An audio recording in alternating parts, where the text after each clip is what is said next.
Hello बच्चों, चलिए प्रश्न देखते हैं। प्रश्न है, यदि फलन f of x 3ax plus b जब x का मान ग्रेटर देन हो 1, 11 जब x का मान बराबर हो 1, 5ax माइनस 2b जब x का मान लेस देन हो 1, x बराबर 1 पर सतत है तो a और b का मान है।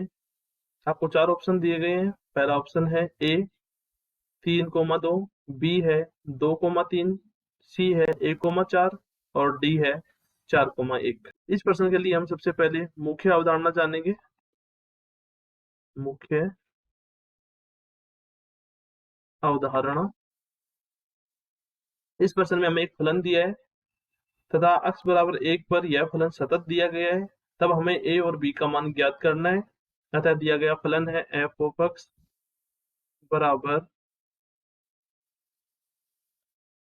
3ax प्लस b जब x का मान ग्रेटर देन 1 हो, 11 जब x का मान x बराबर 1 हो तथा 5ax माइनस 2b जब x का मान लेस देन 1 हो।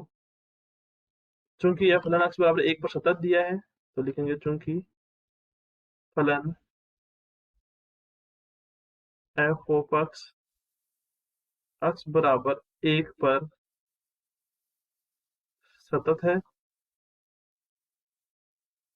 अतः है, इसलिए हम बोल सकते हैं कि f ऑफ 1 यानी x बराबर 1 पर फलन का मान, फलन की बाईं सीमा तथा फलन की दाईं सीमा तीनों एक दूसरे के बराबर होंगे।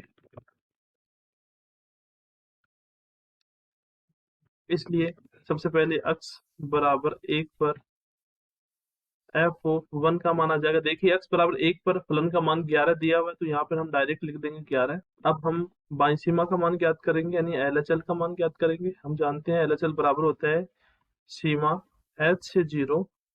यहाँ पर x बराबर 1 पर ज्ञात कर रहे हैं तो हमारे पास में आएगा f ऑफ 1 माइनस h। अब यहाँ पर मान पुट करेंगे तो हमारे पास में आएगा सीमा h से 0। 1 माइनस h का मतलब होता है कि जब x का मान 1 से छोटा हो, और 1 से छोटा होगा तब हम नीचे वाला फलन यूज करेंगे अर्थात 5ax माइनस 2b यूज करेंगे। तो यहाँ पर आएगा 5a, x का मान पुट कर देंगे 1 माइनस h माइनस 2b। अब इसे हम सरल करेंगे तो सरल करने पर हमारे पास में आएगा LHL बराबर सीमा h से 0 5a minus 5ah minus 2b। यहाँ पर हम सीमा अप्लाई करेंगे तो हमारे पास में आएगा 5a, h का मान 0 पुट करेंगे माइनस बचेगा 2b। तो यहाँ से LHL का मान हमारे पास में आ गया 5a माइनस 2b। इसे समीकरण नंबर 1 नाम दे देते हैं। अब हम RHL का मान ज्ञात करेंगे तो हमारे पास में आएगा RHL बराबर सीमा h से 0 f ऑफ 1 के लिए ज्ञात कर रहे हैं तो आएगा 1 प्लस h, और 1 प्लस h का अर्थ होता है जब x का मान 1 से बड़ा हो, अर्थात हम ऊपर वाला फलन यूज करेंगे। हमारे पास में 3ax प्लस b, तो यहाँ पर आएगा सीमा h से 0 3ax, x की जगह रख देंगे 1 प्लस h और प्लस b।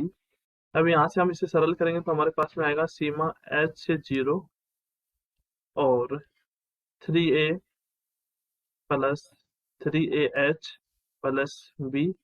यहाँ पर यदि हम सीमा को अप्लाई करेंगे तो हमारे पास में आएगा 3a, h के प्लेस पर हम 0 पुट करेंगे तो ये पूरा 0 हो जाएगा और प्लस आएगा b।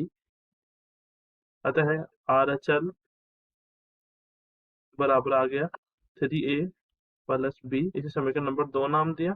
चूंकि दिया गया फलन f ऑफ x बराबर 1 पर सतत है, इसलिए हम बोलेंगे कि f ऑफ 1 बराबर होगा LHL बराबर होगा RHL। तो यहाँ से हम बोल सकते हैं कि f ऑफ 1 का मान है 11, LHL का मान है 5a minus 2b। f of 1 का मान है 11, LHL का मान है 5a माइनस 2b और RHL का मान है 3a प्लस बी। तो यहाँ से हम दो समीकरण बना सकते हैं। समीकरण नंबर 1 है 5a माइनस 2b बराबर 11, और दूसरे समीकरण है 3a प्लस b बराबर 11। इसे 3 और इसे 4 नाम दिया। अब समीकरण 4 को 2 से गुणा करके 3 में जोड़ने पर, तो हम इन दोनों को जोड़ेंगे तो हमारे पास में आएगा, पहली समीकरण तो ऐसे कैसे लिखनी है 5a माइनस 2b बराबर 11, और दूसरे समीकरण को हमें 2 से गुणा करना, तो ये आएगा 6a प्लस 2b बराबर 22। अब यहाँ से इनको जोड़ेंगे तो जोड़ने पर ये दोनों कैंसिल हो जाएंगे, ये प्लस माइनस का है। यहाँ पर आएगा 11a बराबर 33, और यहाँ पर आ जाएगा a बराबर 33 बट्टा 11 बराबर आ गया 3। तो a का मान आ गया हमारे पास में 3। अब समीकरण 4 से, तो समीकरण 4 से हम क्या करेंगे, a का मान समीकरण 4 में पुट कर देंगे तो हमारे पास में आएगा 3 इंटू 3 प्लस b बराबर 11। यहाँ से आएगा ये 9, तो दिस इम्प्लाइज b बराबर आ गया 11 माइनस 9 बराबर आ गया हमारे पास में 2। अतः b का मान होगा 2। इसलिए हमारा a कोमा b का मान होगा 3,2, जो कि ऑप्शन है ऑप्शन ए। अतः ऑप्शन ए हमारा बिल्कुल सही है। तो बच्चों, मुख्य अवधारणा के आधार पर हमने ए व बी के मान ज्ञात कर लिए हैं। आशा करता हूँ आप सभी को समझ में आया होगा। धन्यवाद।